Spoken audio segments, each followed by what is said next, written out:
La première fois que je me suis mis en drague, c'était à une Pride à Paris, en me disant, mais puisqu'on m'a toujours traité de fille comme si c'était une insulte, bah pour une fois, je vais regarder sous le lit et puis bah, je vais me mettre en fille. Et donc, le fait d'accepter ma féminité à ce stade-là et d'aller sur la place publique avec une robe, des talons et des collants, talons bien trop hauts parce que j'ai bien souffert au bout d'une heure. Vous dites quoi à ce moment-là? Toutes ces insultes de me dire que j'étais trop efféminé, qu'on savait pas si j'étais un garçon ou une fille. En fait, le fait de mettre en drague, je me dis, bah, en fait, je m'en fous. Et maintenant, on peut continuer à me sortir tout ça. Ça n'aura plus d'impact sur moi. Donc vous créez un premier personnage qui s'appelle Meghan. Vous aviez déjà appris à vous maquiller à l'époque? Ah non, non, non. Moi, j'ai jamais fait d'école de Comment maquillage. vous apprenez? Beaucoup de désespoir. En fait, quand je me mets en drague, j'efface tous mes traits. Donc, il y a une étape de mon maquillage où je ressemble littéralement à une coquille d'œuf. Il n'y a rien, à part des yeux. Et donc, afin de pouvoir effacer les traits de Karl, j'utilise certains artifices, donc comme de la colle, de la color correction pour neutraliser le bleu de barbe, etc. Donc t'es un super maquilleur maintenant.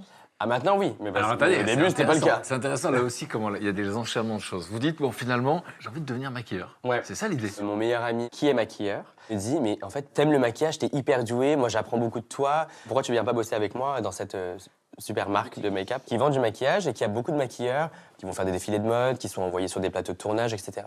On me demandait d'aller postuler pour un job alors que je savais uniquement me maquiller en drague. Enfin, je me sentais pas du tout légitime. Et puis, je passe mon entretien dans cette marque. Et puis, je suis accepté. Mais le dimanche, t'allais quand même te déguiser en Mégane? Mais je le faisais, ouais, mais c'était même pas un projet de carrière pour moi. Non, le non, drag. j'ai compris, mais c'était Mais je le faisais, de ouais. l'amusement, quoi. Ouais, et d'ailleurs, ça me demandait plus d'argent que ça m'en ramenait.